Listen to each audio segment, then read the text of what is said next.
ഇങ്ങനെയാണ് നിങ്ങൾ ക്ലൗഡ് ഉപയോഗിക്കുന്നതെന്നുണ്ടെങ്കിൽ ഓരോ ചാറ്റിനും നിങ്ങൾ 10 മിനിറ്റോളം വേസ്റ്റ് ചെയ്യുന്നുണ്ട്. സാധാരണ ആളുകൾ ചെയ്യുന്നത് ക്ലൗഡ് ഓപ്പൺ ചെയ്യുന്നു, ഒരു കമാൻഡ് കൊടുക്കുന്നു അല്ലെങ്കിൽ പ്രോംപ്റ്റ് കൊടുക്കുന്നു, ദെൻ അതിന് റിസൾട്ട് കിട്ടാൻ വേണ്ടി വെയിറ്റ് ചെയ്യുന്നു. സോ ഇങ്ങനെയുള്ള സാഹചര്യത്തിൽ സംഭവിക്കുന്നത് എന്താണെന്ന് ചോദിച്ചാൽ ഒരു കോൺടെക്സ്റ്റിലല്ല ക്ലൗഡ് വർക്ക് ചെയ്യുന്നത്.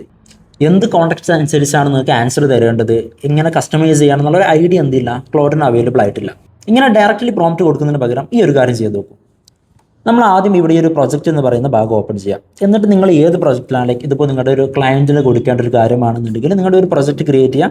എന്നാൽ ആ ഒരു ക്ലയൻറ്റിൻ്റെ പേര് വെച്ചുകൊണ്ട് ഒരു പ്രൊജക്റ്റ് ക്രിയേറ്റ് ചെയ്യാം. വൺസ് ഈ ഒരു പ്രൊജക്റ്റ് നിങ്ങൾ ഓപ്പൺ ചെയ്ത ശേഷം ഇവിടെ ഇൻസ്ട്രക്ഷൻസിൽ ഈ ഒരു ക്ലയൻറ്റിനെ കുറിച്ചുള്ള എല്ലാ ഡീറ്റെയിൽസും നിങ്ങൾ കൊടുക്കുക. മീറ്റിംഗ് നോട്ട്സ് ഉണ്ടെങ്കിൽ അത്, പ്രൊജക്റ്റ് എന്താണെങ്കിൽ അത്, പിന്നെ വേറെ എന്തെങ്കിലും പ്രിഫറൻസ് ഉണ്ടെങ്കിൽ അത്, അല്ലെങ്കിൽ വേറെ എന്തെങ്കിലും ഫയൽസ് എന്തെങ്കിലും ആഡ് ചെയ്യാനുണ്ടെങ്കിൽ അത് കംപ്ലീറ്റ് ആഡ് ചെയ്ത ശേഷം പിന്നീട് നിങ്ങൾ ഈ ഒരു ക്ലയൻറ്റ് റിലേറ്റഡ് ആയിട്ടുള്ള എന്ത് ചാറ്റ് ചെയ്യുമ്പോഴും ഈ ഒരു പ്രൊജക്റ്റ് ഒന്ന് ഓപ്പൺ ചെയ്തിട്ട് അതിലൊന്ന് ചാറ്റ് ചെയ്ത് നോക്കും.